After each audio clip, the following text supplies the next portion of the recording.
છે અને જેમ શોની શરૂઆતમાં આપણે વાત કરી રહ્યા હતા એજીઆર કેસને લઈને આજે દિવસભરનું હેંગઓવર જે છે તે માર્કેટને ખાસ હતું, પણ આને લઈને વધુ વાતચીત કરીએ. જે રીતે સુપ્રીમ કોર્ટ દ્વારા આજે એજીઆર મામલે ટેલિકોમ કંપનીઓની અરજી ફગાવી દેવામાં આવી છે, જે રીકોમ્પિટિશનની અરજી હતી એજીઆર ડ્યુઝ માટે થઈને. આ અરજી ભારતી એરટેલ અને વોડાફોન આઈડિયાએ કરી હતી કે ફરી એકવાર ગણતરી કરવામાં આવે. આ અરજી સુપ્રીમ કોર્ટે ફગાવી દીધી છે અને આના પર વધુ બાतचीत करिए. टेलीकॉम एक्सपर्ट महेश उपल अपनी साथ जुड़े रहे हैं. महेश जी, बहुत बहुत स्वागत है आपका. और ये जो मामला है पूरा अच्छा खासा लंबा खींच गया है और उसके बाद अब कल पहले जो स्टेटमेंट्स आए थे सुप्रीम कोर्ट से कल परसों में, वो थोड़े से ऐसे लग रहे थे कि शायद थोड़ा सा उनका जो खासा उनका जो बिहेवियर है, उनका जो स्टांस है, थोड़ा सा एक रूप से कह सकते हैं कि थोड़ा सा न्यूट्रल हुआ है. लेकिन आज फिर से एक बार रिकॉम्पिटिशन को लेकर जो सारी मामला है, फिर से एक बार जो है वो मतलब इन दोनों कंपनियों के सामने आया गया है.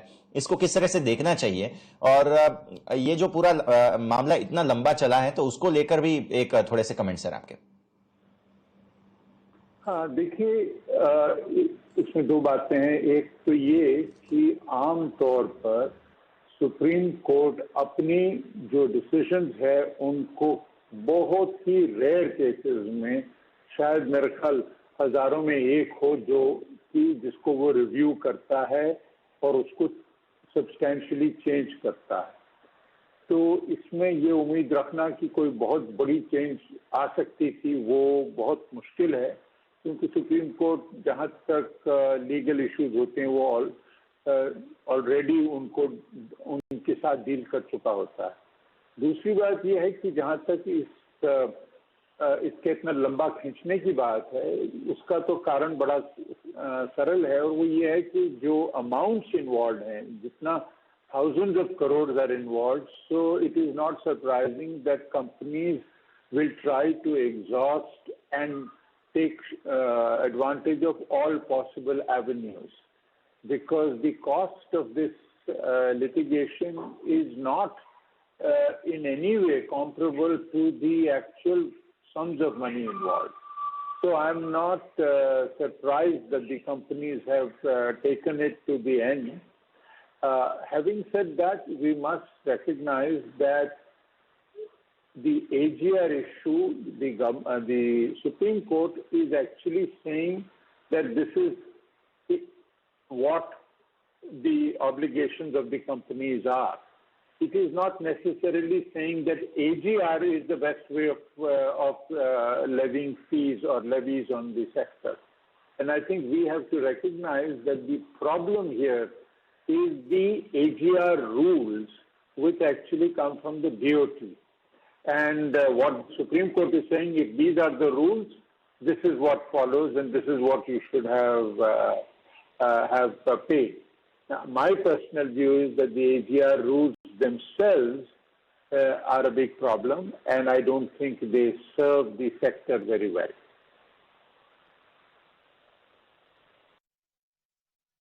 जी सर, तो ऐसे देखा जाए तो ऑफकोर्स ये सेक्टर स्ट्रेस में ही रहा है, और तो क्या आप ऐसा कहना चाहेंगे कि ये सेक्टर में थोड़े रिफॉर्म्स की ज़रूरत है, क्योंकि ये जो अमाउंट्स है वो बहुत बड़े हैं. ऑल्दो सुप्रीम कोर्ट ने 10 इयर्स का टाइम दिया है, और जो अपफ्रंट पेमेंट होना चाहिए, लेकिन 10 इयर्स का टाइम दे दिया है.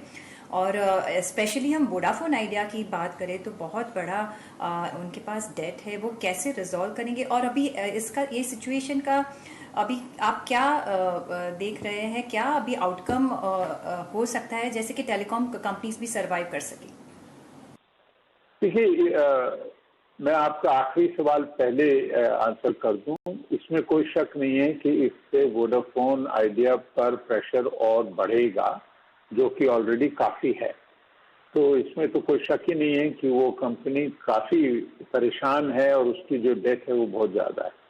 दूसरी बात, जो आपका पहला सवाल था, वो है कि सेक्टर में रिफॉर्म की जरूरत है कि नहीं. मेरा अपना मानना है कि 100% ये रिफॉर्म की जरूरत है, क्योंकि हम एजीआर की वजह से कई जो बिजनेसेस हैं उनको बहुत प्रॉब्लम हो रहा है. और दूसरी बात ये है कि एजीआर में जो इंडिया बहुत कम मुल्कों में से एक है जो रेवेन्यू बेस्ड लेवीज लगाता है. आपके लेवीज जो भी लगानी हैं, जो आप प्रॉफिट्स पे लगाना चाहते हैं, या आप किसी स्पेसिफिक सर्विस के लिए फिक्स्ड अमाउंट लगाना चाहते हैं तो वो सब जगह कुछ किसी न किसी फॉर्म में शायद होता हो, पर ये नहीं होता कि आपका डायरेक्ट रेवेन्यू से लिंक किया जाए कि आपका इतना % रेवेन्यू आपको सरकार के साथ देना है।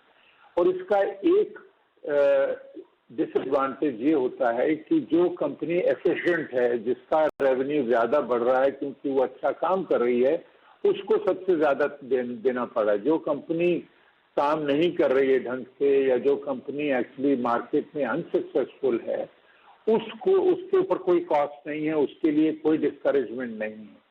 तो ये जो है ये चीज किसी भी रूल्स में होना ये मेरे हिसाब से गलत है और इसको रिफॉर्म होना चाहिए।